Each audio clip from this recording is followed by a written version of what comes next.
Assalamualaikum warahmatullahi wabarakatuh. Bismillahirrahmanirrahim. Alhamdulillahirrabbilalamin. Wassalatu wassalamu ala asrafil anbiya wal mursalin Sayyidina wa maulana Muhammadin amma ba'du. Sahabat ceria dan sahabat religi kantor Kementerian Agama Kabupaten Kebumen, Alhamdulillahirrabbilalamin. Hari ini kita kembali berjumpa di podcast ceria, cerita ilmu dan agama, bersama saya Fauzan Bakhtiar. Dan kali ini kita ditemani oleh penyuluh agama Islam, Ibu Hajah Rusmina. Selamat sore Ibu. Selamat sore. Sehat ya? Alhamdulillahirrahmanirrahim. Dan mudah-mudahan sahabat ceria yang di rumah juga selalu dalam keadaan sehat walafiat, dapat menjalankan ibadah puasa dengan lancar tanpa ada halangan apapun. Amin Allahumma amin. Dan khusus edisi sore hari ini kita akan bertanya-tanya tentang seputar amalan yang biasa dilakukan oleh Nabi Muhammad ketika bulan Ramadan. Mungkin bisa diceritakan sama Ibu untuk amalan yang biasa dilakukan oleh Nabi Muhammad SAW di bulan Ramadan. Apa saja sih itu? Terima kasih Pak Fauzan. Alhamdulillah sahabat religi, kita pernah mendengar dari belajar ya dari para guru kita bahwa Nabi Sallallahu Alaihi Wasallam bahwa ada 3 amalan yang diberikan oleh Rasulullah Muhammad Sallallahu Alaihi Wasallam dan dikuatkan oleh beliau sampai ini menjadi kurikulum Ramadan, Pak Fauzan ya. Karena apa? 3 amalan ini merupakan 3 amalan yang pokok gitu ya, mendasar, dan ini bisa tidak hanya di bulan Ramadan saja, Pak Fauzan. Jadi Nabi itu ada tiga amalan utama ya. Walaupun amalan kan banyak ya, tapi di sini yang paling pokok ada 3 ya. Terutama ini bisa dikuatkan sehingga menjadi kurikulum Ramadan ya. Walaupun di luar Ramadan ini sudah biasa dikerjakan, tapi saat kita memasuki bulan Ramadan ini diperkuat lagi oleh Rasulullah Muhammad SAW kepada para sahabatnya, sehingga kita umatnya tentu mengikutinya ya. Lalu amalan itu apa saja ya? Yang pertama yaitu tentang sholat. Sholat di sini kita tidak hanya sekedar sholat wajib saja, Pak Fauzan. Jadi sholat ada sholat sunnah, ya, tidak hanya sholat fardu 5 waktu ini, tapi ada sholat sunnah ya, yaitu sholat sunnah yang melekat pada sholat fardu dan bisa menentukan untuk menyempurnakan sholat fardu kita. Kadang kita kan sholat fardu sering waktu kita itu terbatas ya, jadi kita mungkin mengerjakannya kebanyakan kita, atau bisa jadi saya sendiri nih ya, itu mengerjakannya dengan cepat gitu ya. Kemudian mungkin ada yang kurang juga ya, kehusuannya dan yang lainnya. Nah ini Rasulullah Muhammad SAW memberikan kiat untuk melengkapi atau menyempurnakan dari sholat fardu kita yang dinamakan sholat sunnah rawatib ya. Sholat sunnah rawatib ini jamak dari rotib ya, itu artinya menambah ya. Jadi sholat ini menambah dari kekurangan, baik kekurangan jumlah ya, atau kekurangan dalam arti kehusuan, kesempurnaan dari sholat itu sendiri.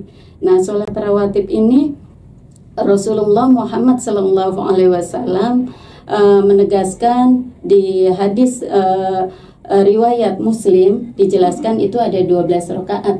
Nanti di dalam hadis riwayat lain Bukhari itu ada 10 rakaat. Perbedaannya yaitu di sholat sebelum zuhur ya.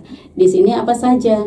Di dalam hadis riwayat Muslim dijelaskan dari Ummi Habibah Ummil Mukminin radhiyallahu anha qalat sami'tu Rasulullah sallallahu alaihi wasallam sholla rakaatan asyaratan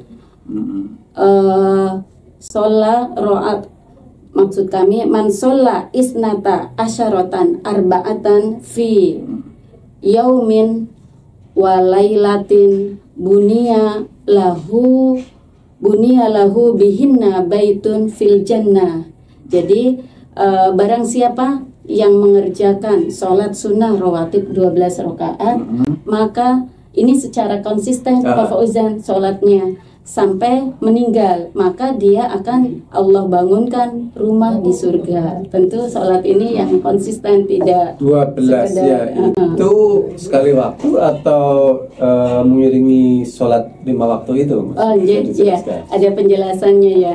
Jadi 12 rakaat sholat sunnah ini sholat yang sunnah yang melekat pada sholat fardu yang 5 waktu itu, bisa sebelum, bisa juga setelah sholat fardu. 12 rakaat ini apa saja? Yaitu 2 rakaat sebelum sholat subuh ya. 2 rakaat sebelum sholat subuh. Masya Allah, ini keutamanya sangat besar sekali ya. Sampai ulama saking keutamanya besar dari 2 rakaat sebelum sholat subuh, manakala ada orang yang belum sempat mengerjakan 2 rakaat sebelum subuh, bagi yang berpendapat bahwa sholat itu ada kodoknya gitu ya, maka ini dikodok setelah sholat fardu subuh gitu.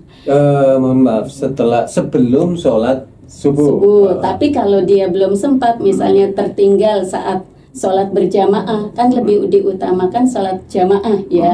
Maka bagi yang berpendapat ada kodo sholat, maka dia boleh mengkodonya setelah sholat fardu. Saking utamanya, karena barang siapa yang mengerjakan 2 rakaat sebelum sholat fardu subuh, maka pahalanya dia mendapatkan keutamaan kebaikan dunia dan akhirat. Di sini luar biasa. Tapi bagi yang tidak berpendapat bahwa tidak ada qada sholat, dia langsung mengamalkan tetap 2 rakaat itu langsung ya. Seperti itu setelah sholat subuh. Tapi begini masalahnya Pak Fauzan ya, ketika kita di masyarakat umum yang belum mendapatkan ilmu ini, kita tidak bisa serta-merta melakukannya di tempat umum, kecuali bagi mereka di lingkungan tersebut sudah mendapatkan ilmunya. Nanti Pak Fauzan sholat apa? Kan nggak ada sholat setelah sholat subuh ya, kayak gitu. Tapi bagi orang yang sudah mendapatkan ilmunya, ini nggak menjadi masalah atau fitnah, maka dia bisa melakukannya dia di rumah, kayak gitu ya. Apalagi sholat sunnah itu memang lebih utama ya di rumah. Kemudian 4 rakaat sebelum sholat duhur.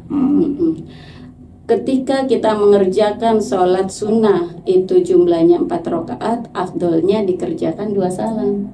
Jadi 2 rakaat, 2 rakaat.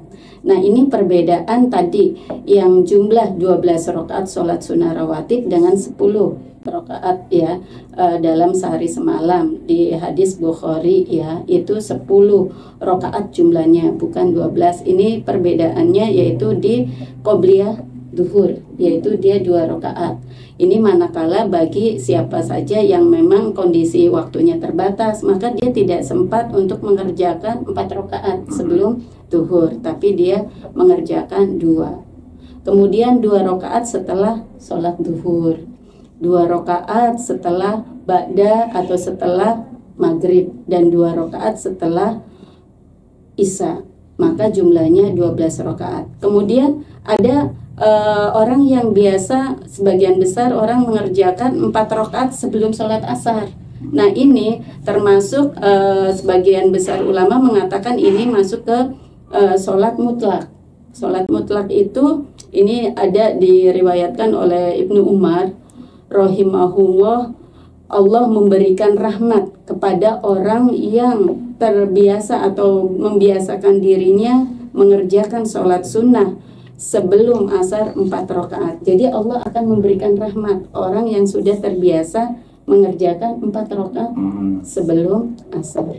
Jadi intinya amalan yang biasa dilakukan Nabi itu di bulan Ramadan, yang pertama adalah sholat sunat ya. Kalau kita kan itu kan sholat sunat rawatib ya tadi disampaikan. Kalau di bulan Ramadan kan kita juga ada sholat biasanya sholat tarawih gitu. Sholat tarawih, sholat witir dan lain-lain itu berarti juga harus ditingkatkan ya di bulan Ramadan. Iya, betul Pak Fauzan. Jadi amalan yang dikuatkan Rasulullah Muhammad SAW kepada sahabat meningkatkan sholat di sini tidak hanya sholat fardunya saja, tapi ditambahkan, ditingkatkan dengan sholat sunnah, baik sholat sunnah rawatib, sholat mutlak yang tadi disebutkan 4 rakaat sebelum sholat ini ya, sholat asar, kemudian yang kedua sholat taraweh, sholat tahajud, dilanjutkan witirnya ya di sini, masya Allah. Tentu di bawah naungan Kementerian Agama ya, khususnya Kabupaten Kebumen. Mudah-mudahan kita bisa menjaga kerukunan antar umat ya, sesama internal umat beragama, bahwa jumlah rakaat tarawih ini tidak menjadikan apa ya, perselisihan ya. Jadi yang kita majukan, yang kita kedepankan adalah persamaannya, yaitu kita mengerjakan sholat sunnah taraweh gitu ya. Kita bersama-sama sesuai dengan apa yang diajarkan Rasulullah. Sepakat. Kalau itu saya sepakat. Daripada kita perdebatkan ada yang 8 rakaat, ada yang 20. Orang cuma berdebat tapi nggak sholat. Kan lebih baik yang mengerjakan sholat. Terus setelah sholat, apalagi amalan yang yang biasa dikerjakan Nabi di bulan Ramadan? Kebetulan ini Pak Fauzan, kan kita lagi ini ya, gencar-gencarnya terutama di sholat ini ya, sholat rawatib tadi, kemudian tadi sholat mutlak. Nah, sebelum kita ke yang kedua ya, jadi sholat mutlak ini tadi, selain tadi yang pertama yaitu 4 rakaat sebelum sholat asar, yang kedua adalah sholat tadi ya, tahiyatul masjid, kemudian yang berikutnya sholat di antara 2 azan, artinya azan dan iqomah. Kita kan kadang lupa, ternyata itu memiliki keutamaan ya. Kemudian ada sholat duha. Nah, sholat duha ini dibagi 3 Pak Fauzan, yaitu yang pertama sholat awal duha ya. Sholat awal duha ini sering disebut dengan sholat syuruk ya. Ini waktunya kurang lebih 1,5 jam setelah sholat subuh. Ketika kita sudah mengerjakan sholat subuh, kita tidak beranjak pulang dulu ya, sholat subuh berjamaah, kita tidak beranjak dulu berzikir atau kajian atau membaca Quran. Kemudian setelah masuk waktu suruk 1,5 jam setelahnya, baru kita sholat sunnah awal duha atau disebut sholat sunnah suruk ini. Nah, kalau kita di rumah itu kalau bisa berjamaah itu bisa melakukan sholat sunnah awal duha. Kemudian ini manfaatnya dan fungsinya, kita mendapatkan keutamaan pahalanya seperti senilai pahala haji umrah secara sempurna. Ini yang kita lupa, makanya kemarin kita waktu haji ya 2024, masya Allah, orang yang sudah terbiasa di Haramain itu tidak beranjak pulang setelah sholat subuh, baca Quran, zikir, kajian tafsir dan sebagainya, kemudian dilanjutkan sholat sunnah awal duha yang disebut syuruk, kemudian baru kembali ke hotel masing-masing. Kemudian yang kedua, sholat pertengahan duha, yaitu sekitar jam 8 sampai jam 10 ya. Ini bisa diawali dari 2 sampai 4 rakaat. Fungsinya apa? Barang siapa yang sholat duha di pertengahan ini, maka Allah memberikan penjagaan bagi dirinya dari segala mara bahaya. Misalnya ada kemacetan, Pak Fauzan, dari rumah ke kantor, itu sudah diberitahu oleh Allah dan diberikan kemudahan. Ada orang, Pak jangan lewat sini, lewat sana aja Pak. Jadi mendapatkan apa ya? Petunjuk. Iya, petunjuk dan bimbingan oleh Allah. Kemudian yang ketiga, sholat duha yang akhir, itu sekitar jam 10 sampai jam 11 atau menjelang duhur. Ini 2 sampai 8 rakaat. Fungsinya apa? Bagi orang yang mengerjakan sholat duha di yang gelombang ketiga ini, maka dia akan diberikan keutamaan ikhtiar meraih rezekinya, Allah permudah segalanya. Dan inilah yang dimaksud poin pertama, meningkatkan sholat, yaitu dengan menambah sholat-sholat fardu ini dengan sholat sunnah yang tadi. Di luar ini juga masih banyak lagi. Kemudian kita meningkat yang kedua ya, amal yang diberikan Rasulullah Muhammad SAW, yaitu berupa perbanyak membaca Al-Quran. Terutama kita masuk bulan Ramadan, kita perbanyak. Kita Pak Fauzan atau kita di kantor punya program berapa nih, 1 kali khatam misalnya ya, berarti 1 kali khatam kita biar nggak sulit, bagaimana misalnya di pribadi kita atau di rumah kita masing-masing, kita agar mudah kita bagi satu kali khatam 30 juz itu dibagi 30 biar kita nggak merasa berat. 1 hari 1 juz. Iya. Nah, 1 hari 1 juz. Kalau 1 hari masih 1 juz kita merasa berat dan bosan, nah dibagi 5 waktu ya. Jadi bisa kita melakukannya 5 waktu ini sebelum dan setelah sholat. Itu bisa sebelumnya itu 14 ayat, setelahnya 14 ayat. Maka bisa manajemen sendiri ya. Betul. Jadi insya Allah kita bisa masuk 1 kali khatam dengan mudah dan merasa ringan. Dan yang ketiga adalah infak. Nah, tingkatkan infak kita di bulan Ramadan. Kalau di luar bulan Ramadan kita sudah biasa berinfak, maka di Ramadan kita bisa mengikuti Rasulullah. Rasulullah saat masuk ke bulan Ramadan termasuk orang yang paling dermawan, maka kita bisa mencontoh karena kita cinta beliau sebagaimana beliau mencintai umatnya. Akhirnya insya Allah kita menjadi orang-orang yang termasuk Ramadan 1446 Hijriah ini meraih tatakun, kemudian tashkurun, orang hamba Allah yang pandai bersyukur. Dan akhirnya yarsudun, level yang tertinggi. Yarsudun itu orang yang mendapat petunjuk dan orang yang cerdas. Demikian, semoga bermanfaat Pak Fauzan untuk saya pribadi dan juga kita semuanya sahabat religi di kantor Kementerian Agama Kabupaten Kebumen dan masyarakat sekitarnya, dan dipermudah untuk mengamalkannya. Jadi sobat religi, ada 3 amalan yang biasa dilakukan oleh Nabi. Yang pertama yaitu sholat. Artinya bukan sholat 5 waktu, tapi Nabi itu meningkatkan sholat sunat dengan sholat sunat ya. Tadi sudah diterangkan ada sholat sunat rawatib, sholat witir, terus sholat tarawih, tahajud dan lain sebagainya. Yang biasanya di bulan Ramadan kita tidak sholat duha ya, mudah-mudahan kita diberikan kekuatan oleh Allah Subhanahu Wa Taala bisa sedikit demi sedikit ikut sholat duha gitu. Sholat tarawih yang tadinya tidak ya, alhamdulillah di bulan Ramadan menjadi kebiasaan jadi sholat tarawih gitu. Terus kemudian yang kedua adalah tadarus atau membaca Al-Quran. Ini sudah menjadi tradisi di kita ya. Setiap bulan Ramadan malam harinya itu kalau di tempat saya Bu, itu ada pemuda-pemuda itu buat jadwal untuk jadwal tadarus itu. Yang terakhir adalah infak. Infak, sedekah itu ditingkatkan oleh Nabi Muhammad SAW di bulan Ramadan. Jadi kalau kita betul-betul mengaku sebagai umat Nabi Muhammad SAW, tentu kita juga harus semangat untuk melakukan 3 hal tersebut. Yang pertama adalah meningkatkan sholat, kemudian tadarus, dan juga infak atau sedekah gitu ya.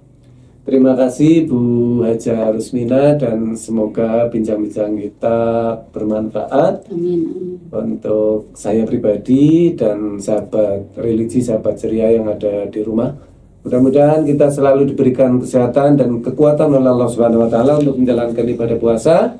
Jalani, nikmati, dan syukuri. Assalamualaikum warahmatullahi wabarakatuh. Waalaikumsalam.